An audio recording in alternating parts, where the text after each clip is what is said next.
Hello students, welcome back to our channel SI Light of Education. আজিৰ এই ভিডিওটোৰ জৰিয়তে দশমমান শ্ৰেণীৰ সকলো ছাত্ৰছাত্ৰীকে স্বাগতম জনাইছো আৰু আজি লৈ আহিছো দশমমান শ্ৰেণীৰ এছামিজ সাবজেক্ট অসমীয়া সাহিত্য Chayanika modern Indian language MIL যেটো সাবজেক্ট সেই সাবজেক্টৰ প্ৰতিটো পাঠৰে তোমালোকৰ প্ৰশ্ন উত্তৰসমূহ লৈ আহি আছো আৰু আজিৰ ভিডিওটোৰ জৰিয়তে লৈ আহিছো অকল পদ্যাংশ খণ্ডৰ বৰগীত तर সকলো প্ৰশ্ন আজিৰ এই ভিডিওটোৰ জৰিয়তে তোমালোকক দি যাম তোমালোকে নিজৰ বহি উলিয়াই লোৱা আৰু এই যিখিনি কোৱেশ্চনছৰ আনসাৰ মই ইয়াতে লিখি দি আছো আৰু ইয়াতে দেখাই যাম তোমালোকে সেইখিনি লিখি লবা আৰু যদি কিবা কি বুজিবলগীয়া থাকে তোমালোকে কমেন্ট সেকশনত কমেন্টছ কৰি জনাবা আৰু লগতে তোমালোকক আৰু এটা কথা কৈছো ইয়াতে যিখিনি নোটছ দিয়া হৈছে মানে দিম আৰু আজিৰ ভিডিওটোৰ জৰিয়তে গুটেখিনি কিন্তু তোমাৰ আগতে সেবা বোৰ্ড আছিল বৰ্তমান ASSEB হৈছে ASSEB নতুন নিয়ম অনুসৰি এই আনসাৰ বিলাক দিয়া হৈ আছে আৰু বহুত ইম্পৰ্টেন্ট আনসাৰ বিলাক হয় এইবিলাক যেহেতু এইবিলাক যদি তোমালোকৰ পৰীক্ষাত আহে এই কোৱেশ্চনছ বিলাক তোমালোকে আনসাৰ লিখিলে তোমালোকৰ ডাইৰেক্ট মাৰ্কস হ'ব মাৰ্কস বিলাক নাকাটে আৰু তোমালোকৰ ইয়াতে প্ৰথম যেটো কোৱেশ্চনছ আছে বৰগীত লেসনৰ ফাৰ্স্ট কোৱেশ্চনটো হৈছে সমুকৈ প্ৰশ্ন উত্তৰ দিয়া ইয়াতে ক দিয়া আছে নেৰিবা বান্দক মোক জীৱনে মৰণে কবিয়ে জীৱনে মৰণে নেৰিবৰ ভাবে কাক অনুৰোধ কৰিছে ইয়াৰ এনসাৰটো হ'ব কবিয়ে জীৱনে মৰণে নেৰিবৰ ভাবে নাৰায়ণ অৰ্থাৎ ভগৱানক অনুৰোধ কৰিছে খ হনক হনন্দ যোগী যাহাকো দিয়াই হনক হনন্দ আদি যোগীসকলে কাক ধ্যান কৰে বুলি কৈছে এটোৰ আনসাৰটো লিখিবা তোমালোকে হনক হনন্দ আদি যোগীসকলে নাৰায়ণক ধ্যান কৰে বুলি কৈছে তাৰ পিছত নেক্সট কোৱেশ্চনটো দিয়া আছে কবিয়ে কিহত আতৰ হোৱা বুলি কৈছে আনসাৰ লিখিবা কবিয়ে বিষয় বাখনাত কাটৰ হোৱা বুলি কৈছে ইয়াৰ কোৱেশ্চনটো অলপ ৰং আছে নেকি ইয়াতে যেটো আনসাৰত যেটো লিখা আছে যে কাটৰ এটো কাটৰ নহয় এটো আতৰ হোৱা বুলি লিখিবা কবিয়ে বিষয় বাখনাত আতৰ হোৱা বুলি কৈছে ঘ তোমাৰ পাঠ্য তোমাৰ এটো কোৱেশ্চনটো হ'ব তোমাৰ পাঠ্য বৰগীতটো কোনে ৰচনা কৰে ইয়াতে তোমালোকৰ কিছুমান কনসেপচুৱেল বেস সময় দিয়া আছে ইয়াতে তোমাৰ পাঠ্য বৰগীতটো কোনে ৰচনা কৰা তোমালোকে লিখিবা এনসাৰ বৰগীতটি মহাপুৰুষ মাধৱদেৱে ৰচনা কৰা তাৰ পিছত তোমালোকে অংগ লিখিবা অংগ কোৱেশ্চনটো দিয়া আছে বৰগীতটি কি ৰাগত বন্ধা আছে তোমালোকে এনসাৰ লিখিবা বৰগীতটি বসন্ত ৰাগত বন্ধা আছে তাৰ পিছৰ কোৱেশ্চনটো দিয়া আছে কবিয়ে বান্ধৱ বুলি কাক সম্বোধন কৰিছে তোমালোকে এনসাৰ লিখিবা কবিয়ে বান্ধৱ বুলি নাৰায়ণ অৰ্থাৎ ভগৱান শ্ৰীকৃষ্ণক সম্বোধন কৰিছে তাৰ পিছৰ কোৱেশ্চনটো তোমালোকে চাবা মোহ পাশ মানে কি তোমালোকে এনসাৰটো লিখিবা মোহ পাশ মানে হৈছে মায়াৰ বন্ধন তাৰ পিছত তোমালোকে বৰগীতটিৰ মূল ভাৱ চাবা মূল ভাৱটো লিখিবা আৰু মোস্ট ইম্পৰ্টেন্ট হয় মূল ভাৱখিনি ইয়াৰে এনসাৰটো হ'ব প্ৰথম লিখে বৰগীত বুলি এনেকৈ লিখিবা তাৰ পিছত লিখিবা আমাৰ পাঠ্যপুথিত থকা মাধৱদেৱৰ বৰগীতটিৰ মাজেৰে দাস্য ভক্তিৰ ভাৱ সুন্দৰকৈ প্ৰকাশ পাইছে শ্ৰীকৃষ্ণই হল পৰম পুৰুষ ভগৱান তেওঁৰ লীলাৰ ৰহস্য বুজি পোৱাটো বৰ কঠিন হনক হনন্দ যোগীসকলেও ভগৱান শ্ৰীকৃষ্ণক পাবলৈ হাজাৰ বছৰ তপস্যা কৰিবলগীয়া হৈছিল তেনে স্থলত কবিৰ ধৰে এজন সাধাৰণ মানুহে কৃষ্ণৰ দৰ্শন লাভ কৰাটো সহজ নহয় আনকি নিগম শাস্ত্ৰতো কৃষ্ণৰ বিষয়ে কোনো কথা উল্লেখ নাই হেজাৰমুখী কালী নাগেও কৃষ্ণৰ মহিমাৰ সীমাৰ অন্ত পেলাব নোৱাৰিলে গতিকে কবিয়ে নিজকে অদম বুলি কৈছে যে তেওঁ এনেকৈ বুজিব কৃষ্ণৰ মহিমা শ্ৰীকৃষ্ণই হৈছে প্ৰকৃত বান্ধৱ তেওঁৰ চৰণত সেৱা কৰি থাকিব পাৰিলে কবিক আৰু একো নালাগে যিসকলে সংসাৰৰ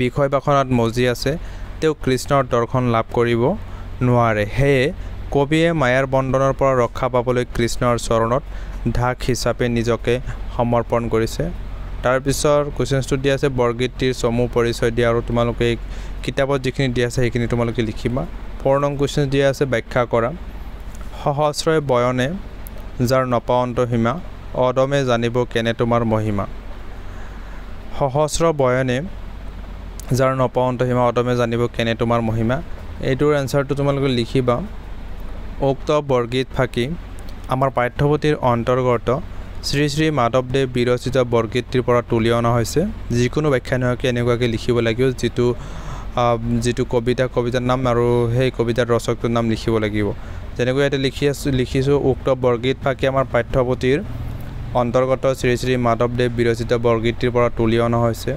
নেক্সট পেৰাগ্ৰাফত লিখিবা বৈষ্ণৱ ধৰ্মৰ ইষ্ট দেৱতা বিষ্ণুৰ অংশস্বৰূপ শ্ৰীকৃষ্ণৰ ওচৰত শৰণ লৈ সংসাৰৰ পৰা মুক্তি পোৱাৰ কথা এই বৰগীতটোত প্ৰকাশ কৰিছে। নেক্সট পেৰাগ্ৰাফ লিখিবা ভগৱান হ'ল সমগ্ৰ জগতৰ সৃষ্টিকৰ্তা, তেওঁৰ ধাৰাই সমগ্ৰ জগত প্ৰতিপালিত হৈ আছে, সেইবাবে আমি তেওঁক সহস্ৰ প্ৰণাম যাচিছোঁ। ভগৱানৰ মহিমা অপাৰ, সনন্দ যোগীসকলে বহু বছৰ ধ্যান কৰি তেওঁৰ সান্নিধ্য বিচাৰি পোৱা নাই। সমস্ত নিগম শাস্ত্ৰই যাৰ ৰহস্য বিচাৰি নাপায়, সহস্ৰজনেও যাৰ অস্তিত্বৰ কথা জানিব পৰা নাই, তেনেস্থলত পৰম পুৰুষ সেইজনৰ হৰিৰ মহিমাৰ কথা অল্প জ্ঞানী মানুহেনো কেনেকৈ জানিব। মানুহে বিষয় বাসনাত আতুৰ হৈ ঈশ্বৰক স্মৰণ কৰিবলৈ পাহৰি যায়, কিন্তু ইয়াৰ পৰা পৰিত্ৰাণৰ একমাত্ৰ উপায় হ'ল ঈশ্বৰৰ চৰণত শৰণাপন্ন হোৱা। সেয়েহে মুক্তিৰ ভাৱে শ্ৰীহৰিৰ ওচৰত কাতৰ হৈ শৰণ লোৱাৰ বাহিৰে আন উপায় নাই। সেয়ে এইজনা পৰম পুৰুষ হৰিৰ ওচৰত সংসাৰৰ মায়াৰ বন্ধন ত্যাগ কৰি নিজকে দাসৰো দাস হিচাপে ঈশ্বৰৰ শ্ৰীচৰণত সমৰ্পণ হ'বলৈ কবিয়ে উপদেশ দিছে। তাৰপিছত যিটো কুৱেশ্যন দিয়া আছে আতুৰ ভৈলুহু হৰি বিষয় বিকলে কৰিও উদ্ধাৰ মোক চৰণে কমলে। ইয়াৰ এনচাৰটো লিখিবা উক্ত বৰগীত ফাঁকি আমাৰ পাঠ্যপুথি অসমীয়া সাহিত্য চয়নিকাৰ অন্তৰ্গত শ্ৰী শ্ৰী মাধৱদেৱৰ ধাৰা ৰচিত বৰগীতটিৰ পৰা তুলি অনা হৈছে।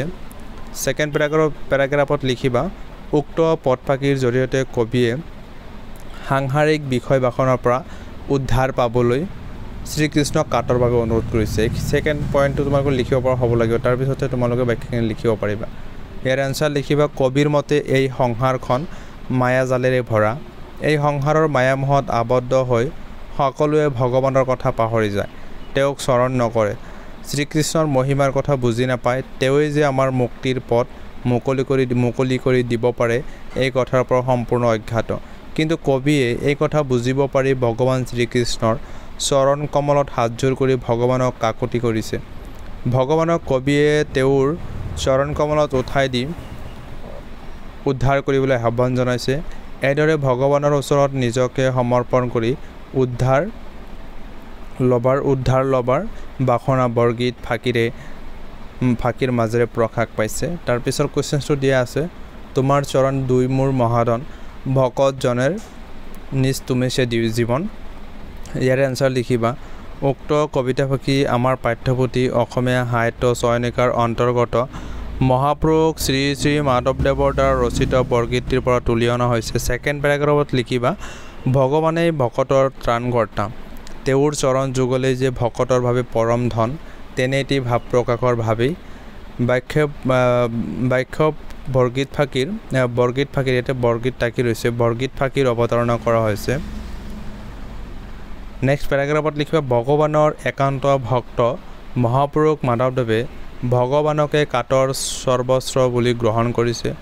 মহাপুৰুষজনে উপলব্ধি কৰিছে যে সংসাৰৰ মায়াজালৰ বন্ধনৰ পৰা মুক্তি পাবলৈ, সাংসাৰিক দুখ যন্ত্ৰণাৰ পৰা উদ্ধাৰ পাবলৈ হ'লে ভগৱানৰ কৃপা লাভ কৰিব লাগিব। সেয়েহে কবিয়ে সংসাৰৰ সকলো যাতনাৰ পৰা উদ্ধাৰ পাবলৈ নিজকে ভগৱানৰ শ্ৰীচৰণত সমৰ্পণ কৰিছে। ভকতৰ ভাৱে ভগৱানৰ চৰণ যুগলে পৰম ধনৰ ধৰে, ভকতৰ ভাৱে ভগৱানেই একমাত্ৰ জীৱন স্বৰূপ।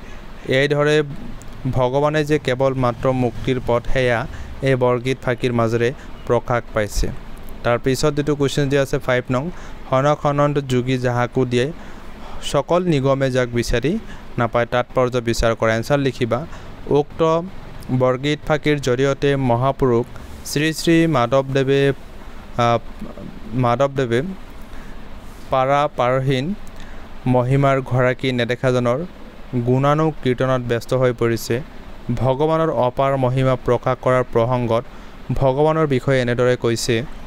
নেক্সট পেৰাগ্ৰাফত লিখিবা ভগৱানক পোৱাটো সহজ নহয়, সনন্দ আদি যোগসিদ্ধ পুৰুষসকলেও যিজন পৰম পুৰুষক ধ্যান কৰে, সকলো বেদ অধ্যয়ন কৰিলেও যাক বিচাৰি পোৱা নাযায়, তেওঁৰ মহিমা অপাৰ। নেক্সট পেৰাগ্ৰাফত লিখিবা তোমালোকে সহস্ৰমুখ অন্তয়ো যাৰ গুণ গাই শেষ কৰিব নোৱাৰে সেইজনা পৰম পুৰুষৰ মহিমা মাধৱদেৱৰ দৰে সাধাৰণ মানুহৰ বাবে জনাটো সম্ভৱ নহয় বুলি কবিয়ে নিজেই কৈছে। সংসাৰৰ বিষয়বাসনত আতুৰ হৈ তাৰ পৰা মুক্তি লভিবলৈ কবিয়ে ভগৱানৰ শ্ৰীচৰণত শৰণ ল'ব বিচাৰিছে। সনক আৰু সনন্দ হৈছে ব্ৰহ্মাৰ মানক পুত্ৰ তথা পৰম যোগী। তথাপি এই যোগীসকলেও হাজাৰ হাজাৰ বছৰ ভগৱানৰ ধ্যান কৰি জীৱনৰ সৰ্বোচ্চ অৰ্পণ কৰা স্বত্তেও ভগৱান সান্নিধ্য পোৱা নাই। নেক্সট পেৰাগ্ৰাফত লিখিবা সেয়েহে ভকতৰ ভাৱেই ভগৱানে একমাত্ৰ জীৱনস্বৰূপ। গতিকে এনেজনা পৰম পুৰুষ যিজনৰ মহিমা যোগী পুৰুষ বেদে বিচাৰি নাপায় তেওঁৰ চৰণত শৰণ লৈ সংসাৰৰ পৰা মুক্তি পাব বুলি দৃঢ় বিশ্বাস কৰাৰ কথাই বৰগীত ফাঁকিৰ মাজেৰে প্ৰকাশ পাইছে। তাৰপিছত বৰগীতৰ 4টা লক্ষণৰ বিষয়ে কৈছে। ইয়াতে 4টা লক্ষণ ইয়াতে তোমালোকৰ 2টামান লিখি দিয়া হৈছে আৰু বৰগীতত তোমালোকৰতো লক্ষণ আছেই, তাৰ পৰা তোমালোকে চাবা কাৰণ তোমালোকৰ 2টা সেইকাৰণে ইয়াতে 2টা লিখি দিয়া হৈছে। বৰগীতসমূহ শাস্ত্ৰীয় ৰাগ তালযুক্ত গীত। তাৰপিছতো লিখিবা বৰগীতসমূহ ভক্তিমূলক তথা ঈশ্বৰৰ মাহাত্ম্য প্ৰকাশক। তাৰপিছত যেটো কোৱেশ্চন যে ভাষা বিষয়ক তলত দিয়া শব্দকেইটাৰ আধুনিক ৰূপ লিখা। ফাৰ্ষ্টতে আছে নপাৱন্ত মানে এইটোৰ আধুনিক ৰূপ হৈছে নাপায় আৰু কেনে মানে কেনেদৰে, ভৈলুহু মানে হলো, তুমিছে মানে তুমি আৰু জনেৰ মানে সকলৰ, কহয় মানে কয়। তাৰপিছত যেটো যে আছে ব্ৰজাৱলী ভাষাৰ বৈশিষ্ট্যসমূহ লিখা। তোমালোকে এইখিনি স্ক্ৰীনশ্বট মাৰি ল'বা। এইখিনি তোমালোকে স্ক্ৰীনশ্বট মাৰি ল'বা যেহেতু তোমালোকৰ কিতাপতো দিয়া আছে কিন্তু ইয়াতে অলপ বেলেগকৈ লিখি দিয়া হৈছে। তথাপিও যদি মই কৈ দিছোঁ তোমালোকক লিখিবা। ব্ৰজাৱলী ভাষা এক প্ৰকাৰৰ কৃত্ৰিম সাহিত্যিক ভাষা। ইয়াক মহাপুৰুষীয়া ভাষাও বোলে। শংকৰদেৱৰ সময়ত এই উপভাষাৰ মাধ্যমেদিয়েই অসম, বংগ আৰু উৰিষ্যাত ভগৱান শ্ৰীকৃষ্ণৰ লীলা বিষয়ক গীত পদৰ সৃষ্টি হৈছিল। এই ভাষাক ঠাই বিশেষে ব্ৰজবুলি, ব্ৰজভুল আৰু অসমীয়াত ব্ৰজাৱলী বোলে। এই ভাষাৰ মূল ভেটি হৈছে মৈথিলী। তাৰ লগত ভোজপুৰী, নেৱাৰী আৰু দাঁতি কাষৰীয়া আন ভাষাৰ সংমিশ্ৰণেৰে ই ঠাই অনুযায়ী একোটা স্বতন্ত্ৰ ৰূপ লাভ কৰে। ব্ৰজাৱলী ভাষাটো এহাতে শক্তিশালী আৰু আনহাতে প্ৰচুৰ স্বৰধ্বনিৰ প্ৰয়োগৰ বাবে শ্ৰুতিমধুৰ। যেনেকৈ মৰমৰ ছাত্ৰ ছাত্ৰীসকল এই বৰগীত লেচনছৰ কুৱেশ্যন এনচাৰত যদি কিবা তোমালোকৰ প্ৰব্লেম থাকে, কিবা ডাউট থাকিলে তোমালোকে কমেণ্ট ছেকশ্যনত জনাবা। আৰু এইখিনিতে মই আজিৰ ভিডিঅ'টো সমাপ্ত কৰিছোঁ। লগতে তোমালোকক আৰু এটা কথা মই কৈছোঁ, তোমালোকে যদি এতিয়ালৈকে মোৰ চেনেলটো এতিয়ালৈকে ছাবস্ক্ৰাইব কৰা নাই তেতিয়াহ'লে চেনেলটো ছাবস্ক্ৰাইব কৰিবা, লাইক কৰিবা, শ্বেয়াৰ কৰিবা। Thank you SI light of education. Thank you ৱাচিং দ্য ভিডিঅ'।